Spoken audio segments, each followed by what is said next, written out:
again for inviting me here.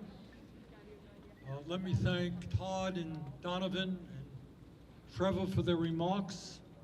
Let me thank everybody for coming out.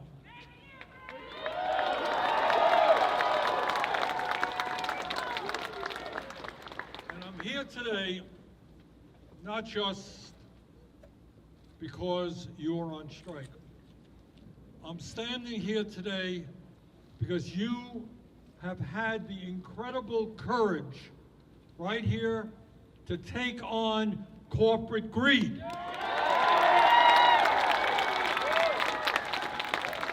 And all over this country, working people are looking at you and they're saying, thank you for your courage.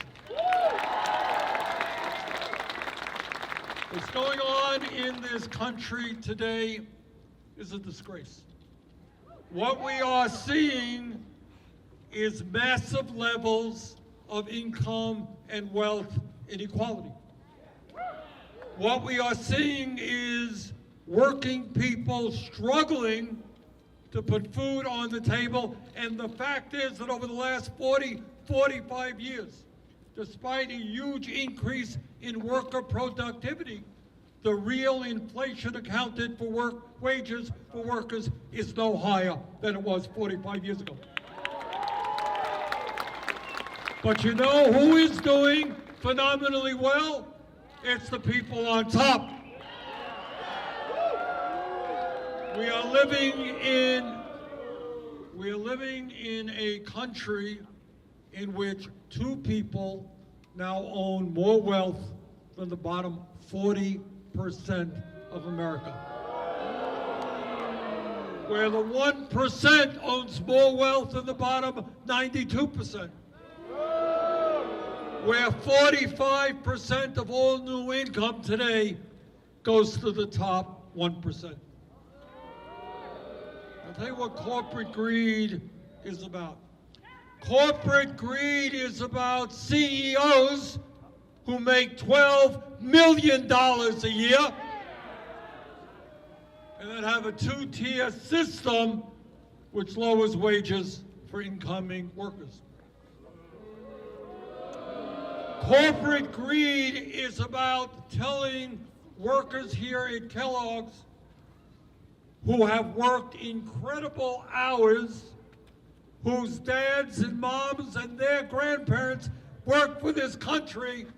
They're saying that when you go out on strike, we are prepared to bring in permanent replacement.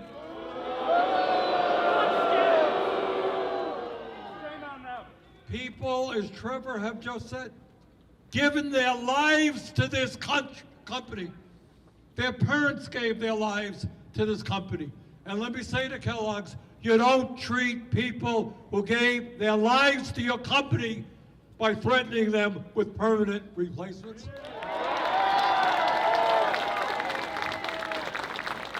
And I'll tell you something else. If you love America, and I've all, come from the Senate, every politician there, how much they love America, they got the big American flags. If you love America, you love the workers. And if you love American workers, you don't ship their jobs to desperate people in Mexico and pay them 90 cents an hour.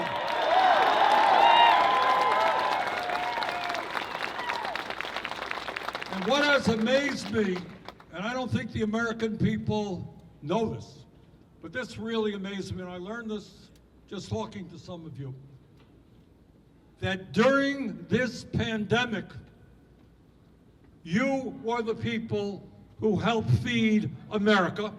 Yeah. And I want to tell you something, because I really don't understand it. I don't understand how there are people here, I don't know how you do it, who work 7 days a week, week after week after week. And I want America to know this, because I don't think they do. That you're looking at people who have worked 50 days in a row, 60 days in a row. I talked to somebody work 120 days in a row, and those, as I understand it, weren't even 8-hour days. 12-hour days, 16-hour days. That is insane. And what that does to people, to your life, to your family, is hard to know.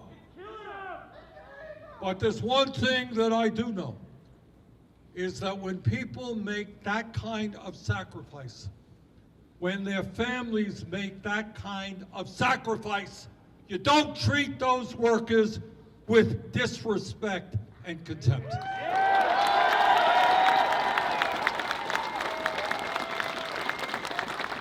What you say to those workers and their families is thank you for helping to save America during the pandemic.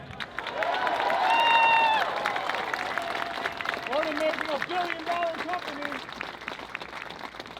And thank you for the incredible sacrifices that you have made.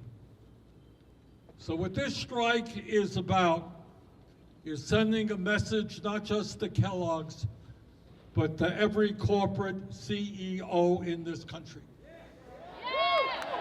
And that is what we are saying is that in the wealthiest country in the history of the world, you've got to give workers a fair shake. You can't get it all.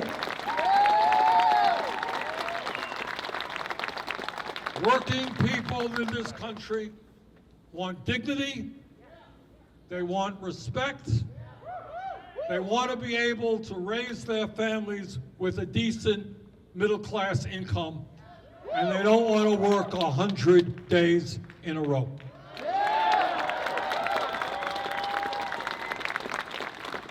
So our message to corporate America today, not just to Kellogg's, but to all of these large corporations, is stop the corporate greed. Start worrying about your workers and not just your CEOs. Stop outsourcing our jobs and create an economy that works for all of us and not just the few.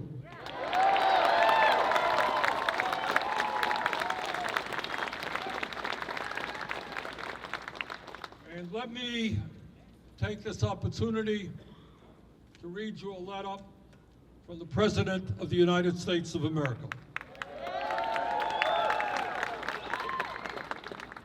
Dear VCTGM International Union members, you, the American worker, are the backbone of America. I've always believed that the middle class built this country and that unions built the middle class. Your right to bargain collectively is an essential tool that protects your livelihoods, contributes to your company's success, and ensures our economy works for working people. That is why I will continue to aggressively defend collective bargaining and workers' rights to a free and fair choice to organize a union. You have persevered through this pandemic and challenging economic times. Through it all, you have continued to fight for the dignity and respect you and workers across this nation deserve. My message to you is keep the faith. In solidarity, Joe Biden.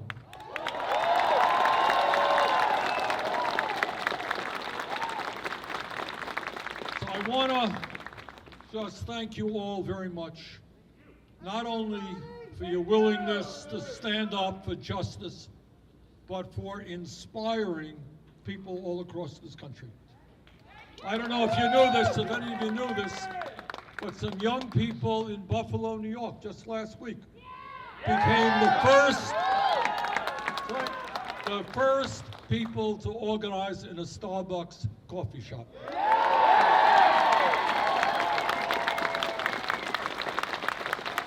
And people in the healthcare industry, the nurses, standing up and fighting for decent contracts.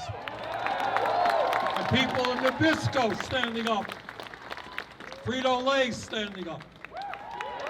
all across this country, working people are saying enough is enough.